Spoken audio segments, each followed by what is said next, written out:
မင်္ဂလာပါခင်ဗျာဒီတစ်ပတ် AR ရဲ့ Editor စကားဝိုင်းအစီအစဉ်မှာတော့ရှေ့လည်းပဲမှာစစ်ပွဲမှာ American ရှုံးနေပြီလား Trump ဘယ်လိုထွက်ပေါက်ကနေထွက်မလဲဆိုတဲ့အကြောင်းတွေကိုကျွန်တော်တို့ဆွေးနွေးထားပါတယ်ဒီတစ်ပတ်ကျွန်တော်တို့အတူဆွေးနွေးဖို့ဖိတ်ခေါ်ထားတဲ့သူကတော့ Radio သတင်းစာဆရာသတင်း Editor ဦးကျော်စံသာပဲဖြစ်ပါတယ်ကျွန်တော်ကတော့အောင်စောပါ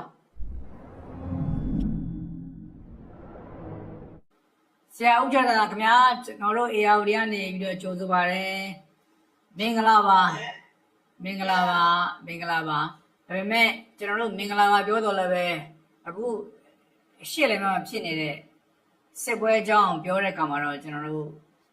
မင်္ဂလာရှိတာတွေတော့နေမှာပေါ့နော်ဆရာဒါပေမဲ့အခုလိုပတ်စင်နေပါဝင်ရောက်ဆွေးနွေးပေးတာကို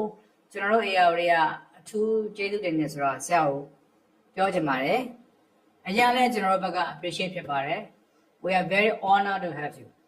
ဆိုတော့အခုရှေ့လောရဲ့စစ်ပွဲကိုကျွန်တော်တို့ပြောတဲ့အခါမှာဒီနေ့ဆိုရင်ကျွန်တော်တို့24ရက်ကိုဝင်ခဲ့ပါပြီ3ပတ်နေပါကြော်သွားပါပြီဆိုတော့ February 28မှာစခဲ့တဲ့စစ်ပွဲဖြစ်ပါတယ် Israel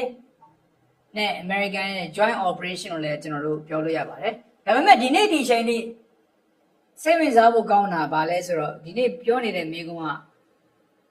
နေနေရတယ်ဒါ excursion လို့ပြောတဲ့အပန်းဖြေသွားတဲ့ခရီးလားဒါသမရိုက်ထရန့်ကပြောတာဖြစ်ပါတယ်နောက်တစ်ခုကတော့အားလုံးသတင်းစာတွေကစရေးပါပြီရင်းနှောင်းကရေးခဲ့ပူပါတယ်ဒီဘက်စစ်ပွဲမှာ Quagmire လို့ခေါ်တဲ့ဒီနွန်ထဲမှာ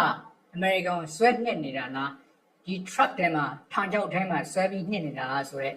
မိကုံးတွေကိုသတင်းစာကြီးတွေကနေပြီးတော့မီဒီယာတွေကနေပြီးတော့ဝေဖန်သူတွေကနေပြီးတော့မေးနေတာကိုကျွန်တော်တို့တွေ့ရပါတယ်ဒီနေ့ဒီချိန်ထိမှာတော့အီရန်ကဒီ IRGC တော်လှန်ရေးကောင်စီကတော့ပြိုကွဲတာတော့မတွေ့ရသေးပါဘူးဟော်မော့စ်ရဲလက်ကြားကိုလည်းသူတို့တေချာထိန်းချုပ်ထားနေတာကိုကျွန်တော်တွေ့ရပါတယ် retaliation လို့ခေါ်တဲ့လက်တုံ့ပြန်မှုတွေကိုလည်းသူတို့လုပ်နေတာကိုကျွန်တော်တွေ့ရပါတယ်အဲ့တော့ဒီနေ့ဆိုရင်New York Times သတင်းစာကြီးကနေပြီးတော့ exit strategy ကို Trump စဉ်းစားနေပြီလားဆိုတဲ့မေးခွန်းတွေကိုပြောတယ်ဆရာလည်းသိပြီးပါပြီအီရန်နဲ့စကားပြောနေတဲ့ဆိုတဲ့စကားမျိုးကိုလည်း Trump ကအရင်တုန်းကပြောတဲ့ပုံစံအတိုင်းယူကရိန်းနဲ့ပြောတာမျိုးဗင်နီဇွဲလားနဲ့ပြောတာမျိုးလေသံမျိုးစပြီးလွှင့်တာကျွန်တော်တွေ့ရပါတယ်သတင်းစာတွေက speculate လုပ်နေတာကတော့ exit strategy တခုကိုရှာနေပြီလားဆိုပြီးတော့အဲ့လိုရေးတာကျွန်တော်တွေ့ရပါတယ်ဆိုတော့အီရန်ဘက်ကတော့ညင်းဆိုထားတယ်ဒါပေမဲ့ဒီနေ့ဒီချိန်ထိတော့Trump ရဲ့ special envoy နဲ့သူ့ရဲ့တမတ်ဖြစ်တဲ့Jared Kushner တို့ကနေပြီးတော့အီရန်ဘက်ကနိုင်ငံခြားရေးဝန်ကြီးနဲ့စပြီးတော့စကားပြောတာမျိုးတွေဟလာ early stage ပေါ့အစောဆုံးအချိန်တွေတစ်ခုအနေနဲ့အစောပိုင်းအချိန်တွေတစ်ခုအနေနဲ့အစောပိုင်းအချိန်တွေတစ်ခုအနေနဲ့စကားတွေပြောနေတယ်ဆိုတာမျိုးတွေတော့သတင်းစာတွေကရေးနေတာကိုတွေ့ရပါတယ်ဆရာဒီပြိပက်ကရောလည်းအများအားစောင့်ကြည့်နေတဲ့ကြောင့်နေနဲ့ဆရာဒီဟာဘယ်လိုမျိုးဆက်သွားမလဲဘယ်လိုရပ်သွားမလဲဆိုတာမျိုးလေးစပြီးတော့ share လုပ်ပေးပါဟုတ်ကဲ့နောက်ဆုံးကတော့အခုစစ်ပွဲကလက်ကြလာသည်နဲ့အမျှပါလေတိတ်ပြီးတော့ပြောင်းလဲတွေဖြစ်လာနိုင်တဲ့အခြေအနေမှာရောက်နေပါတယ် fluidity ပေါ့ fluid ဖြစ်နေသိပြီးတော့ဘယ်ဘက်ပဲရွေးနိုင်တယ်နောက်ပြီးတော့မနေ့ကပဲသတင်းဆိုလို့ရှိရင်မနေ့ကမနေ့ဒီအချိန်မှာပဲကျွန်တော်အဲ့အလို့တော့ Donald Trump ကငင်းငယ်ရေးစကားပြောနေတဲ့အခါ they mean business ဒါတကယ်ကိုအနေနဲ့ထားပြီးပြောရပွဲဖြစ်တယ်ဆိုပြီးအခိုင်အမာကြီးကျွန်တော်စီကအထမသူပြောသွားလိုက်တော့ဒါတော့သတင်းထူတယ်ဆိုပြီးတော့ကျွန်တော်တို့တင်လိုက်မိရဲ့ကျွန်တော်ရဲ့ Facebook မှာဟုတ်ဒါပေမဲ့အဲ့ဒီကမှသူကတစ်ဖက်သက်သူရဲ့ one sided ပါလေသူရဲ့တကူတော့တစ်ဖက်သက်ပြောတဲ့စကားသာဖြစ်တယ်ဘာသာအီရန်နဲ့တွေ့ပြီးကြရတယ်မဟုတ်ဘူးဆိုမကြခင်မှာပဲအီရန်ဘက်ကဒီဟာငါတို့မဆွေးနွေးပါဘူးဒီထဲမှာငါတို့မပါဘူးဆိုတော့ပြောလာတယ်ဆိုတော့ဟုတ်တယ်Trump ပြောတာကိုတော့လူတွေကမေးခွန်းထုတ်ကြတယ်ဒါပေမဲ့နောက်ပိုင်းမှာတော့ဘာတွေ့ရလဲဆိုတော့ Trump တို့ကစတင်ပြီးတော့ဆက်တဲ့ဘို့လုပ်နေပြီဆိုတော့အထောက်အထားတွေပေါ်ထွက်လာတယ် Trump ကကွန်ဆိုပြောတဲ့ exit policy ထပ်ပေါက်လိုက်ရှာနေတယ်ဆိုတော့အစကတည်းကသူ့အပြစ်တင်တဲ့မှာဒီစစ်ပွဲကိုတိုက်ကြတဲ့အီရန်စစ်ပွဲမှာသူရဲ့ strategy ကြီးမှန်းချက်ကဘာလဲဘယ်ထင်ရောက်ရင်ဒီစစ်ပွဲကိုရပ်မလဲဆိုတာအတိအကျချက်မှမထားဘူးဆိုပြီးတော့လူတွေကဝေဖန်နေခဲ့ရတာပါဆိုတော့အခုခါမှာတော့သူကဆွေးနွေးမနဲ့ထွက်မယ်ထွက်တဲ့နေရာမှာလဲ ငါတို့ကလုံးဝအနိုင်ရပြီအနိုင်နဲ့ပိုင်းတယ်ဆိုတဲ့သဘောမျိုးထမ်းကလက်မထောင်ပြီးပြောချင်တာပေါ့ဒါကြောင့်သူကအီရန်နိုင်ငံမှာစစ်တပ်ဟာလုံးဝဖွတ်ကျေသွားပြီငါတို့ဘယ်လိုဖြည့်ဆည်းလိုက်ပြီးကြီးရေးနေဘာမှမရှိဘူးဆိုတော့ပြောတယ်ပြောပြီးမှလည်းအီရန်ဘက်ကတော့ပြန်လဲတိုက်ခိုက်ခုခံနေသေးပဲဒီကနေ့ပဲအီရေးကိုတိုက်တဲ့အတွက်ကြောင့်အီရေးမှာထိခိုက်မှုတွေအများကြီးရှိတယ်ဆိုတာတွေ့လာရတယ်ဆိုတော့ထမ်းကသူအနိုင်နဲ့ပိုင်းပြီးတော့နိုင်လို့ထွက်ပြီးဆိုတော့ထွက်ပေါက်ကိုသူကဘယ်တော့ပဲရှာနေပြီပဲအခုခါမှာတော့မတွေ့ရသေးပါဘူးအဓိကကတော့အီရန်ဘက်ကတောင်းဆိုချက်တွေကလည်းတိတ်တင်းပါတယ်ပုံစံပြောဆိုအီရန်ရဲ့ဒီ structural administration structure အချို့ရန်ရာလုံးဝသူတို့ပြောဆိုပြပြသွားခြင်းမရှိပါဘူးပြောင်းပြကြအစားထိုးပြီးတက်လာမှာပဲဆိုတော့သူတို့လူချင်းတာကတော့သူတို့ရဲ့လုံခြုံရေးကိုလုံးဝအမခင်ပြရမယ်စိတ်ရောကြီးပြရမယ်နောက်ကိုဒီလိုကျွတ်တော်မှုမျိုးမလုပ်တော့ဘူးဆိုတာပြောရမယ်ဆိုတော့တောင်းဆိုထားတာထရမ့်ရဲ့ပြောစကားကိုလည်းသူတို့မယုံဘူးတချို့ကဘယ်လိုသုံးသပ်လဲဆိုတော့သူတို့ဘက်ကဒါအီရန်အစိုးရအပေါ်သတင်းစာတွေတချို့မှရေးတာကိုတွေ့ရပါတယ်သူတို့ဘာရေးလဲဆိုတော့ထရမ့်ကဒီဟာကိုလောက်တာသူအဓိကအဖြစ်ရေနံဈေးကိုကစားခြင်းလို့ပေါ့ဆိုတော့သူပြောတဲ့နေ့မှာပဲတကယ်လည်းပဲ brand ရေနံဈေးနှုန်းကဒေါ်လာ100လောက်ထိပြန်ကျသွားတယ်အခုတော့ပြန်တက်သွားပြန်ပြီဟာမဆုံးမဘူးဆိုတော့အဲ့ဒါကိုကစားခြင်းလည်းပါတယ်နောက်တစ်ခုကလည်းထရမ့်ကဒီခါတဲ့ပူပြီးပြင်းထန်တဲ့တိုက်ခိုက်မှုခြေနှံနှံမှုတဲ့သူကအချိန်ယူနေတာအချိန်ဆွဲနေရပါလေဘိုင်းထိုင်းတာဟာသူဟာဒီနေ့အဖြစ်တချို့ဆိုရင်လည်းကြီးတတ်တယ်များလွှတ်လာမလားစသဖြင့်ပေါ့အဲ့လိုကြီးကျတဲ့သစီကိုဆက်လို့တဲ့အချိန်ဆွဲနေတာဖြစ်တယ်ဆိုပြီးတော့ရေးတာလည်းတွေ့ရပါတယ်ဆိုတော့ဒီကိစ္စဟာအချိန်လေးပြောင်းလဲလာနိုင်တဲ့အနေအထားဖြစ်နေတယ်နောက်ထိထိရောက်မလဲအခုတိုက်ပွဲပြင်းထန်နေသေးပါပဲအီရန်ဘက်ကလည်းဥပြီးတော့ပြင်းပြင်းထန်ထန်တိုက်တယ်သူတို့ဘက်ကအစ္စရေးဘက်ကလည်းပြင်းထန်တိုက်နေသေးပဲဖြစ်တယ်နောက်လက်ဘနန်ဆိုလို့ရှိရင်တော်လေးပုံပုံနဲ့ကြည်နေပြီဖြစ်တယ်။ငါပါခြင်းဘူးဒီထက်မှသူကလည်းပဲမလွှဲသလိုပါနေရတယ်ဒီနေ့ပဲတက်လာတဲ့သတင်းမှာဆိုလို့ရှိရင်အီရန်သံမကြီးလက်ဘနန်မှာရှိတဲ့အီရန်သံမကြီးကိုသူကတန်မန်ကျင်းဝင်မင်းတဲ့အလုပ်တွေလုပ်တယ်ဆိုတော့မောင်းထွက်ရဆိုတဲ့သတင်းတွေတက်လာပါတယ်။ဒီနေ့မှာပဲပါကစ္စတန်ကတော့အမေရိကန်နဲ့ဒီအီရန်ကိုစစ်တပ်ပေးဖို့အတွက်သူကအင်ရှင်စစ်တပ်ပေးလို့လည်းဘာသာစတဲ့သတင်းတွေထွက်တယ်ဆိုတော့ဒါအချင်းတွေကမျိုးပြောင်းလဲသွားနိုင်တဲ့ရုပ်တရက်ပြောင်းလဲသွားနိုင်တဲ့အဆင့်ကိုရောက်လာနေပြီလို့ပဲပြောမှာဖြစ်ပါတယ်ခင်ဗျာဟုတ်ကဲ့ဆရာဦးကျော်သနာအချိန်တွေကအမျိုးမျိုးပြောင်းလဲသွားနိုင်တယ်ဆိုတော့ညာတစ်ခုရောက်သွားပြီပေါ့နော်အဲဒီမှာခုနဆရာပြောသွားခဲ့သလိုပဲဒီ Israel ဘက်ကလည်း sorry Iran ဘက်ကလည်း Israel ကိုဒုံးပြန်နေတဲ့ဒုံးကြီးတွေနဲ့အဆက်မပြတ်တိုက်ခိုက်တာကိုကျွန်တော်တို့တွေ့ရတယ်။ဒီချိန်ထဲမှာပဲကျွန်တော်တို့စိတ်ဝင်စားဖို့ကောင်းတာက Iraq ကိုတိုက်တဲ့အခါမှာ the coalition of Wellen သမ္မတ George W. Bush ရဲ့နောက်ကနေပြီးတော့ UN ပါဝင်အားလုံးက Iraq ကိုတိုက်ဖို့အတွက်ကို invasion လုပ်ဖို့အတွက်ကိုအားလုံးကဝိုင်းပြီးတော့ endorse လုပ်ပေးတယ်ပေါ့။ထောက်ခံပေး။ဒါပေမဲ့ဒီနေ့ဒီစစ်ပွဲမှာအရင်တော့အရှိလေပိုင်းမှာဝင်ပြီးတော့ငင်းငင်းရေးဝင်လုပ်ပေးတဲ့ American ကိုယ်တိုင်ကဒီစစ်ပွဲမှာဦးဆောင်ပါဝင်နေတာဖြစ်တယ်။ဘယ် consensus ကိုမှဘာကုန်မှလည်းမယူတာကျွန်တော်တွေ့ရတယ်။ UN ရဲ့အခန့်ကဏ္ဍလည်းပျောက်နေတဲ့ကျွန်တော်တွေ့ရတယ်။ဒါအပြင်ထူးခြားတာပါလဲဆိုတော့ဒီစစ်ပွဲဟာ Israel ရဲ့စစ်ပွဲဖြစ်တယ်။နေတန်ညာဟုရဲ့စစ်ပွဲဖြစ်တယ်။ဒီစစ်ပွဲမှာငါတို့ပါစံမလို့ဘူးဆိုတော့ဖတ်ပြောနေတာက EU European ခေါင်းဆောင်တွေဖြစ်တော့ကျွန်တော်တွေ့ရတယ်ပေါ့နော်။ဒါက NATO စစ်ပွဲမဟုတ်ဘူးဆိုတော့ Germany ကထွက်ပြောတယ်။နောက်ပြီးတော့ UK ဝန်ကြီးချုပ်ကထွက်ပြီးတော့ဒီသူ့ရဲ့ air base တွေကိုနေတဲ့ scan တွေကိုမသုံးဆက်ဖို့ American ကိုပေးသုံးဖို့ကိစ္စကိုပြောခဲ့တာကျွန်တော်တွေ့ရတယ်။မနေ့ကကျွန်တော်တို့တွေ့ရတဲ့ UK နဲ့ US က relation နဲ့ဒီနေ့ဒီချိန်မှာတွေ့နေရတဲ့ UK နဲ့ US relation ချက်ချင်းပြောင်း dynamic တွေပြောင်းသွားတာကိုကျွန်တော်တွေ့ရတယ်ပေါ့နော်။ဆိုတော့ coalition of Wellen ဘက်နဲ့ coalition of insult ဟာမာမေးတွေကြားထဲမှာတယောက်လည်းဆော်ကားတဲ့ဟာလာရန်စတဲ့ဟာမျိုးဖြစ်သွားတယ်ဆိုတာမျိုးတွေလည်းသတင်းစာတွေကကျွန်တော်တို့တွေ့ရပါရေးတာတွေ့ရပါတယ်ကျွန်တော်တို့ပြောနေတဲ့ transatlantic ဒီ alliance ပေါ့နော်တစ်ဖက်ကျမ်းမှာရှိတဲ့ alliance ကပြိုပြက်နေတယ် rupture အဆင့်တော့မပြိုပြက်သွားပြီဆိုတာမျိုးတွေသတင်းစာတွေကအဲ့လောက်ထိအဆုံးမြင်သွားတာနဲ့ကျွန်တော်တို့ရေးရတွေ့ရ။ဘာကြောင့်လဲဆိုတော့ချိန်ထဲမှာပဲ EU မှာလိုအပ်နေတဲ့ Ukraine ကိုကူရမယ်ဆိုတော့အဆိုကို Trump ကငင်းခဲ့တယ်။ဒီနေ့ဒီချိန်မှာ Middle East မှာဖြစ်နေတဲ့စစ်ပွဲကို EU က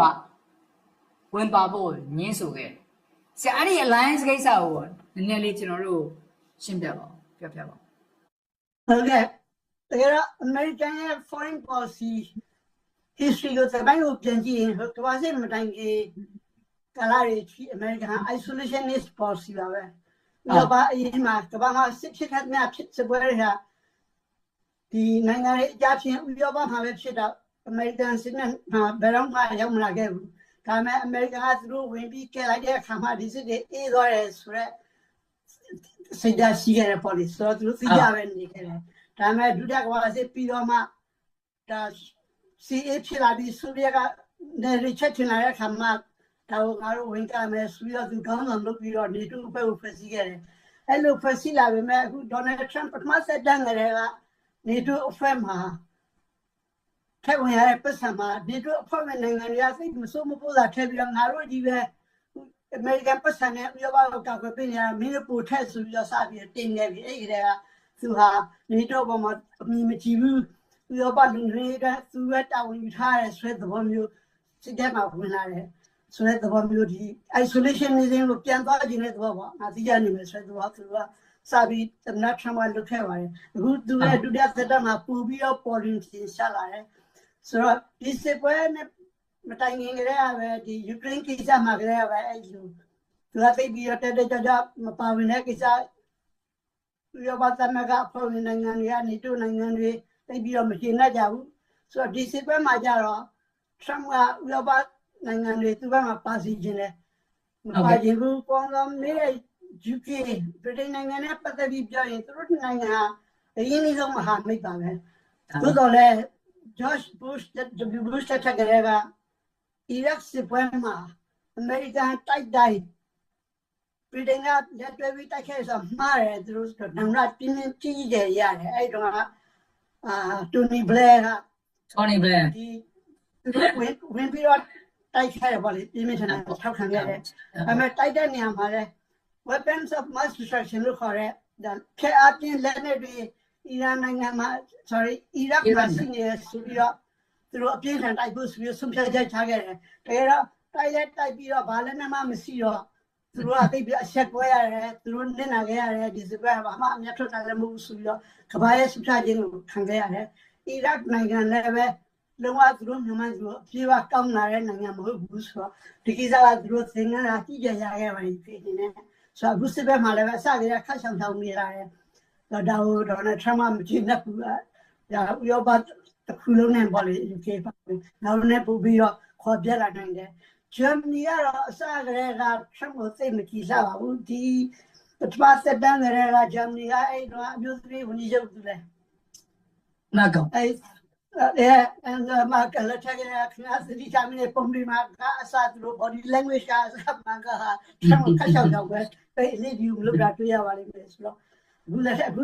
ဆွေးနွေးပူပြီးတော့ပြုတ်ကွဲလာတော့ဆိုတော့ဒီစပွဲဟာဥရောပတစ်ခုလုံးပါဝင်တဲ့စပွဲမဟုတ်နိုင်ဘူးသူတို့အတွက်ဒီကိစ္စအတွက်ဒါသူတို့အတင်းနဲ့ခံနိုင်ဘူးဆိုပြီးတော့အဓိကပြောနေတာဖြစ်ပါတယ်ဟ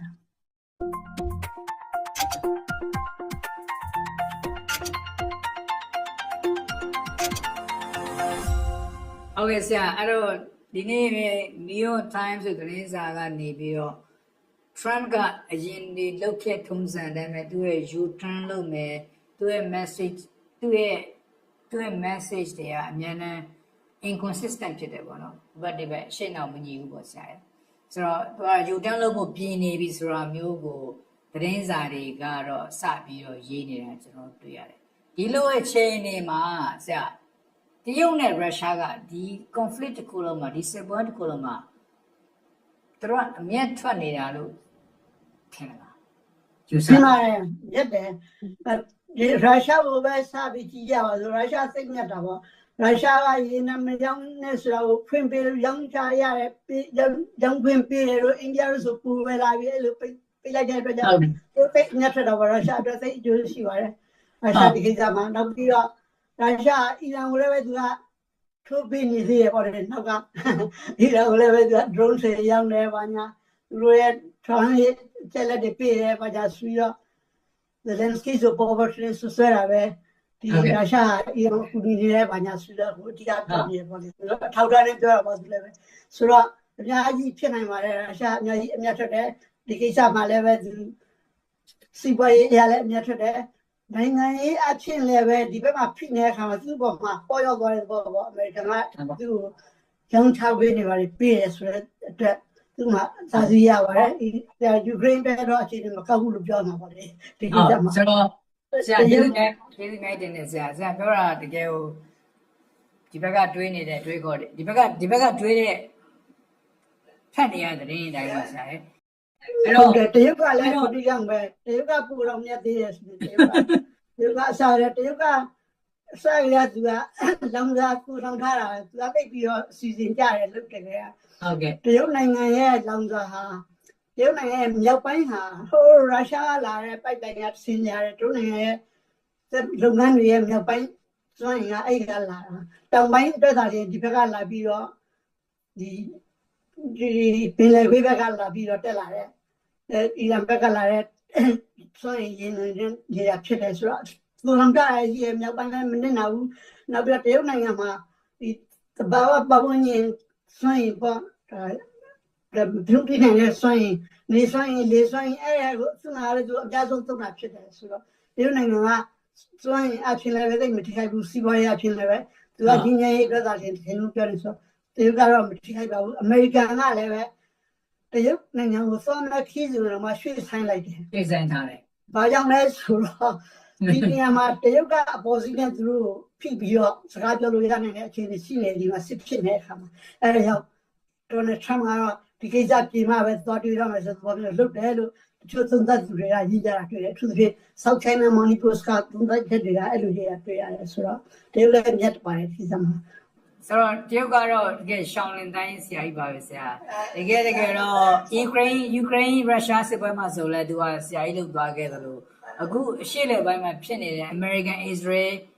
ဒီအီရန်စစ်ပွဲမှာဆိုရင်လည်းအမျက်ထွက်နေတာကတော့တရုတ်ပဲပေါ့နော်အဲ့တော့ကျွန်တော်တို့ဒီနေ့အဲ့ဒီ consequences အဲ့ဒီအကျိုးဆက်တွေကိုကျွန်တော်တို့ဆွေးနွေးကြမယ်ဆိုတော့ဆရာ